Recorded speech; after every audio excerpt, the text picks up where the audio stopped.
ರಾಶಿಕಾ ಅವಳಲ್ಲ, ನಿನ್ನೆ parents meeting ಆದ್ಮೇಲೆ Raghu sir ಬಂದ್ಬಿಟ್ಟು ಈಚೆ ಬರ್ತಾರೆ. ಇವಳು ತಟ್ಟೆಗೆ ಊಟ ಹಾಕೊಂಡ್ ಬಂದ್ಬಿಟ್ಟು ಕಿತ್ಲಾಡ್ ಸಾಯ್ತಾವಳೆ. ನೀವು ಫೇವರಿಸಮ್ ಮಾಡಿದ್ರೆ ನಾನು ಇಂಡಿವಿಜುವಲ್ ಅಲ್ವಾ, ನೀವ್ ಯಾರೋ ಕಳ್ದೋಗಿದ್ದೀರಾ ಅಂತ ಹೇಳ್ತಾ ಇದೀರಾ, ನಾನು ಎಲ್ಲ ಅಷ್ಟು ಆಗಿದ್ದೀನಿ ಹಂಗೆ ಹಿಂಗೆ ಅಂತ ಏನೇನೋ ಕಿತ್ತಾಡ್ ಸಾಯ್ತಾವಳೆ. ಅದ್ರಲ್ಲಿ ಅಲ್ಲಿ ಮೇಲೆಗಡೆ ಟೆರೆಸ್ ಮೇಲೆ ಕರ್ಕೊಂಡೋಗ್ಬಿಟ್ಟು ಅವನ್ನ ಸೂರಜ್ನ ಏತ್ಲಾಂಡಿನ ಕರ್ಕೊಂಡೋಗ್ಬಿಟ್ಟು ಅಷ್ಟೆಲ್ಲ ಜಗಳ ಆಗ್ತೈತೆ, ನಿನ್ನ ಸಪೋರ್ಟ್ ಮಾಡಕ್ ಬಂದ, ನಿನ್ನ ಮಾತಾಡ್ಸಕ್ಕಾದ್ರೂ ಬಂದ ಇಲ್ವಾ ನೀನು, ಹಂಗೆ ಹಿಂಗೆ. ಅದು ಯಾವ ಕಿತ್ತೋಗಿರೋದು 3 ದಿವಸ 4 ದಿವಸದ ಲವ್ ಸ್ಟೋರಿ ಇವ್ರದ್ದು. ನೋಡಕ್ ಆಗ್ತಲ್ಲ ಬಿಗ್ ಬಾಸ್ ಮನೆಯಲ್ಲಿ. 3rd ಕ್ಲಾಸ್ ನನ್ನ ಮಕ್ಳು ಇವರು. ಹಿಂಗೂ ಆಗುತ್ತೆ ಲವ್ 1 ದಿವಸ 2 ದಿವಸಕ್ಕೆಲ್ಲ. ಹೋಗ್ಬಿಟ್ಟು ನಾನು ಏನೋ ನಿನ್ನ ಅನ್ಕೊಂಡ್ಬಿಟ್ಟಿದ್ದೆ, ನೀನು ನನಗೆ ಒಂಚೂರು ಬಂದು ಮಾತಾಡಿಸ್ದ, ನಾನು ನಿನ್ನ ಕಣ್ಣು ಮುಂದೆನೇ ಇದ್ದೀನಿ, ಅವ್ನು ಮಾತಾಡಿಸ್ತಾ ಇದೆಯಾ, ಸ್ಪಂದನ ಮಾತಾಡಿಸ್ತಾ ಇದೆಯಾ, ನನ್ನೇನಾದ್ರೂ ಬಂದು ಕೇರ್ ಮಾಡ್ದ ಹಂಗೆ ಹಿಂಗೆ ಅಂತ ಏನೇನೋ ಹೇಳ್ತಾವಳೆ ಅವ್ನು ಸೂರಜ್ ಹತ್ರ ಹೋಗ್ಬಿಟ್ಟು.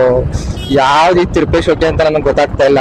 ಬಿಗ್ ಬಾಸ್ ಮನೇಲಿ ಏನ್ ನಡೀತಾ ಇತ್ತೋ ಏನ್ ಕತೆನೋ ಒಂದು ಗೊತ್ತಾಗ್ತಾ ಇಲ್ಲ.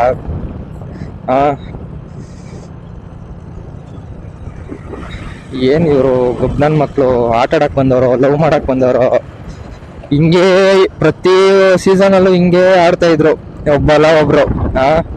ಅವ್ರದ್ ನೋಡ್ರಿ ಪಾಪ ಸಂಗೀತ ಕಾರ್ತಿಕ್ ಎಲ್ಲೋ ಹೋಯ್ತು. ಇವಳು ಭುವೇಗೌಡ ತ್ರಿವಿಕ್ರಮ್ ಅನ್ಕೊಂಡು ಅವಳಿಂದ ಬಿದ್ದಿದ್ಲು ಸ್ವಲ್ಪ ದಿವಸ, ಅದು ಎಗ್ಗುಟ್ಟೋಯ್ತು.